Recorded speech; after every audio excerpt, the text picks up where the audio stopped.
नमस्कार मुलांनो, आज आपण ऐकणार आहोत एक सुंदर अशी गोष्ट. ती गोष्ट आहे महाशिवरात्रीची. तुम्हाला माहिती आहे का, आपण या दिवशी रात्रभर जागरण का बरं करतो, भजन का गातो आणि का बरं नाचतो? चला तर मग जाणून घेऊया भगवान शिवांनी जग कसे वाचवले याची अद्भुत अशी कथा. ती म्हणजेच महाशिवरात्रीची कथा. चला तर मग सुरुवात करूया. एकेकाळी देव आणि दानवांनी एक मोठे काम करायचे ठरवले. त्यांना समुद्रातून अमृत मिळवायचे होते, जे प्यायल्यावर कोणीही कधीही मरत नाही. म्हणून त्यांनी मोठा समुद्र ढवळायला सुरुवात केली. याला समुद्र मंथन असे म्हणतात. समुद्र ढवळताना त्यातून अनेक सुंदर वस्तू बाहेर आल्या. पण अचानक एक भयंकरशी गोष्ट बाहेर आली. हलाहल नावाचे विष. हे इतके घातक होते की संपूर्ण जग नष्ट होऊ शकले असते. देव खूप घाबरले. ते लगेच भगवान शिवांकडे मदतीसाठी धावले. भगवान शिवांनी सर्वांना वाचवण्यासाठी ते विष स्वतः प्यायले. हे पाहून पार्वती देवी चिंतेत पडल्या.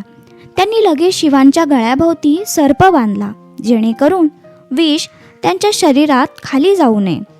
देवांना शिवांनी ते विष बाहेर टाकू नये असे वाटत होते. म्हणून त्यांनी रात्रभर गाणी गायली, नाचले आणि शिवांची स्तुती केली.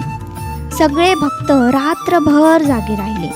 पहाट झाली तेव्हा शिव भक्तीने आनंदित झाले. त्यांनी ते विष आपल्या गळ्यातच ठेवले. त्या विषामुळे त्यांचा गळा निळा झाला होता आणि ते नीलकंठ म्हणून ओळखले जाऊ लागले.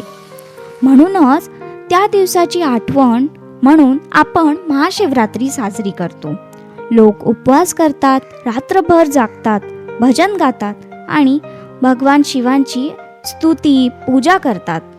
तर मुलांनो, या गोष्टीतून आपण काय बरं शिकलो? इतरांचे रक्षण करणे हे मोठे पुण्य आहे. भक्ती आणि प्रेमाने देव नक्की प्रसन्न होतात. तर मुलांनो, कशी होती आजची ही महाशिवरात्रीची सुंदर कथा?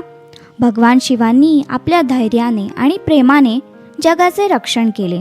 आपणही त्यांच्यासारखे दयाळू, मदत करणारे आणि धैर्यवान बनूया. जर तुम्हाला ही गोष्ट आवडली असेल तर स्टोरी टाइम विथ ऐशू या आमच्या चॅनलला नक्की सबस्क्राईब करा. या व्हिडिओला लाईक करा, कमेंट करा. तर पुन्हा भेटूया अशाच आणखी मजेदार आणि शिकवण देणाऱ्या गोष्टींसोबत. हर हर महादेव. धन्यवाद.